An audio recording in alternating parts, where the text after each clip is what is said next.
తెలంగాణ రాష్ట్ర మాల సంఘాల జేఏసీ ఆధ్వర్యంలో బీజేపీ చీఫ్ రామచంద్రరావు వినతి పత్రం అందజేశారు. ఎస్సీ వర్గీకరణ చట్టం ద్వారా జీవో నెంబర్ 99ను ప్రవేశపెట్టి మాలలకు పూర్తిగా అన్యాయం చేశారని మాల సంఘాల జేఏసీ చైర్మన్ భాస్కర్ తెలిపారు. తెలంగాణ రాష్ట్రంలో ఏకపక్షంగా ఎస్సీ వర్గీకరణ ద్వారా గ్రూప్ 3లో ఉన్న 26 మాల ఉపకులాలను చేర్చి విద్యా ఉద్యోగాల్లో రోస్టర్ 22ను చేర్చి మాల సమాజానికి పూర్తిగా అన్యాయం చేస్తున్నారన్నారు.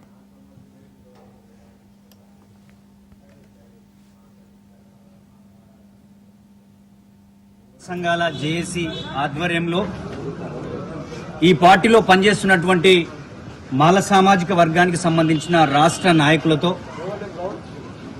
బీజేపీ రాష్ట్ర అధ్యక్షులు రామచంద్రరావు గారిని కలవడం జరిగింది. రేవంత్ రెడ్డి ఎస్సీ వర్గీకరణ చేసిన తర్వాత మాల అనుబంధ కులాలైనటువంటి 20 కులాలకి రిజర్వేషన్లలో 5% ఇచ్చి రిజర్వేషన్లో అన్యాయం చేయడమే కాకుండా రోస్టర్ పాయింట్లో కూడా మాల 25 కులాలకి 22వ రోస్టర్ పాయింట్ ఇవ్వడం వల్ల ఇంటర్మీడియట్ కానీ డిగ్రీ కానీ పీజీ కానీ పిహెచ్డి కానీ బీటెక్ కానీ ఎంటెక్ కానీ ఈ కోర్సులలో ఈ కులాలకి అన్యాయం జరుగుతుందని చెప్పేసి రామచంద్రరావు సార్ చెప్పడం జరిగింది.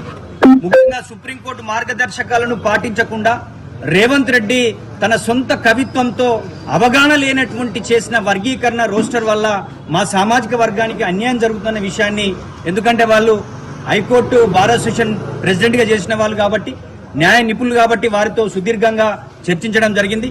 తప్పకుండా మీ గ్రూప్ లో ఉన్నటువంటి 26 కులాలకి గ్రూప్ 1లో ఉన్నటువంటి 15 కులాలకి న్యాయం జరిగే విధంగా తప్పకుండా మా యొక్క పార్టీలో డిస్కస్ చేస్తాం.